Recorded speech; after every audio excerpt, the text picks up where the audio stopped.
tax talk dominating the House of Commons today following yesterday's vote on the Liberals' motion to increase the capital gains inclusion rate. The Tories voted nay, while the Liberals, backed by the NDP and Bloc Québécois, voted yay. So what's the political strategy and potential impact with all of this? Let's bring in the front bench to talk about that. Karleen Verheyen is the former chief of staff to late Liberal cabinet minister Jim Carr. She's an associate vice president now with Summa Strategies. Former Alberta MLA and Cabinet Minister Gary Marr is with us. He's the president and CEO of the Canada West Foundation. Next to Karleen, if you're looking at the top of your screen to follow along, former interim NDP National Director Carl Bélanger is here. He's now the president of Traction Strategies. And rounding us out next to Carl, Marika Walsh is a senior political reporter with the Globe and Mail. Hi, everybody. Nice to see you. Karleen, I'll start with you. We knew months ago this was going to be a wedge. The Conservatives ended up taking the so-called bait, I guess, versus the anti-scab legislation that I think we were talking about last time. Do you think the Liberals landed the political punch they aimed to with this? Well, I certainly don't think the Conservatives landed it. I mean, they sort of waited till the last possible moment when the finance minister actually tabled the Ways and Means motion for this tax to actually decide what they were going to do about it. And I'm sure that was because there was a fair amount of debate internally within the Conservative Party over how they were going to play this. But a good rule in politics is generally when somebody tells you who they are, believe them. And I think we see that the part of the party that wants to see rich people do okay is the side that won out in this case. I think it was a bit of a political misstep. They could have easily just supported this motion and let it be over with. Instead, they're going to spend the entire summer explaining over and over again why it is that they oppose this tax. I sort of feel like they would frame it differently, is my guess, Carl, that their framing is, and I think why there was debate, is because they knew the Liberals would say that you're essentially siding with wealthy people over working people, and they are framing it as just an additional tax, sort of feeding into the more broad narrative that they have characterized the Liberals as hiking taxes, hiking expenses for Canadians.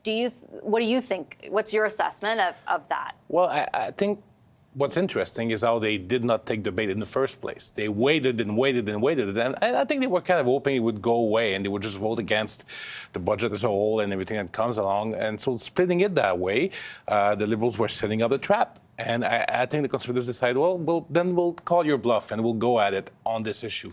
And in a way, it was kind of refreshing for them to take their time to come up with a position, and kind of disappointing that their go-to phrase is economic vandalism, which is kind of, lame, to be honest. But the debate in itself is interesting because there are some impact that on some people, doctors is a prime target, but also, homeowners, people that have bought duplex and triplex and apartment building as part of their pension plan, because they don't have an actual pension plan, they'll be impacted. But it's a small margin population. The bigger narrative is about the Liberals bringing in other taxes. They're always bringing more taxes. That's the solution to everything. And the Liberals will say, well, these guys are siding with the wealthy, not with the working people. So far, working people don't believe them.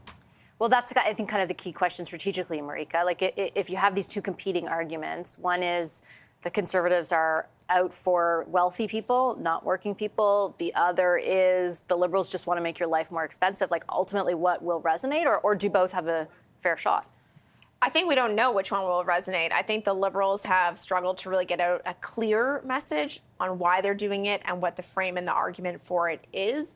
I think you saw Mr. Poilievre, even in those clips and in the House later, putting a motion forward to try and force the government to confirm that it won't affect anybody below the top 0.13%, because actually the government's numbers show will affect other people.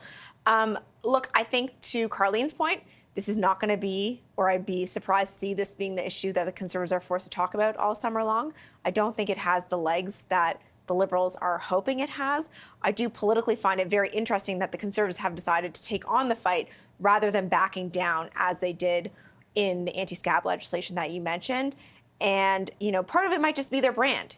It's hard to say we're against taxes, we're against the carbon tax, axe the tax as your main slogan, and then raise the tax somewhere else. Well, and I think also to Karleen's point, Gary, there was a lot of debate I had heard in caucus over the anti-scab legislation, and there was even more so a fight behind the scenes on this. I think on principle, it would be hard to sell it to a lot of, true blue Conservatives. Vote for a tax increase, even though, like Marika says, your entire brand is not about that. Even if it is might strategically save you, I imagine that'd be a harder thing to convince them of.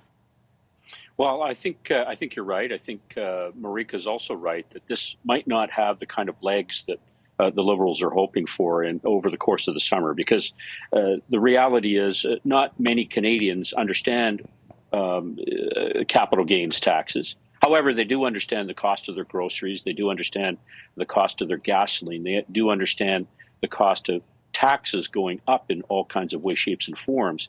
I think what will be interesting to see in all of this is whether Mr. Poilievre is able to persuade retirees that this is a really bad piece of legislation to move forward, largely because it's retroactive. It's not prospective. You're taxing something where people have planned their retirements on things based on a certain set of rules, and now you're changing the rules. Somebody who's 25 years old might be able to arrange their affairs in such a way that they won't attract a capital gains tax in the same way, but somebody who's 70 is not going to be able to do the same thing. Doctors, same thing. I mean, it's interesting to me that the Canadian Medical Association is opposed to this, and they're saying we don't have pension plans, and so this kind of tax will affect us. Chrystia Freeland's response is, well, maybe the capital gains tax money should go to paying more for doctors. Well, if that's the case, then the provinces should. And so the question is, well, why are you taxing them if you're just wanting to pay them more? I mean, don't tax them in the first place. So there's a lot of things that I think that are legitimate criticisms of this policy going forward in the manner in which it's going. Just want to ask from a strategic perspective, because the older vote is a significant one still for the Liberals. If you look at demographic breakdowns and all public opinion polling, it's like the one that's hanging on closest to the Liberals. And I wanted to get your thoughts on that, but also just like what seems to me a strategic decision to tack left on an issue like this, that there are votes to be had in that sphere versus the ones you might lose from the center in the people that Gary is referencing. Like, what's the play there? Well, when you talk about older demographics, I mean, let's not forget the lifetime exemption for capital gains has actually gone up with Chrystia Freeland's proposal. So you can take a windfall of up to over $1 million before you're having to pay more taxes. So if you're sitting in that camp, you're already pretty above average in terms of where most Canadians sit financially, even retired people. People who are retiring on an amount to live off of that's over $1 million are not the average Canadian.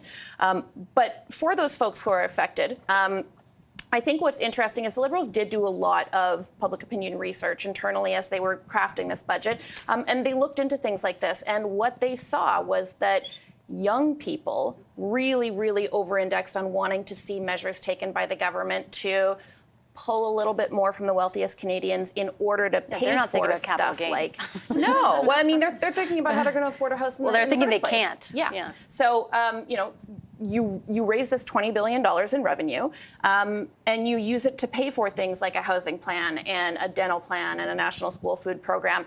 The Liberals are really confident that this is going to move the dial where it needs to, and we've seen some of that polling in the last few weeks that showed that gap has been narrowing from 24 to 16 to 12 points overall, that they've been gaining in support with young people. Still a long way to go before the election, but if I'm sitting over in PMO right now, I think I'm seeing all the signals that I'm making the right moves, and I need to keep moving forward with this. I have like 30 seconds, and Carl is not maybe as convinced as you are. Somehow don't think that young people will be, so hopeful about the capital gains tax changes that they will go vote in the next election. That's where I think the argument falls a little flat, because it doesn't affect them.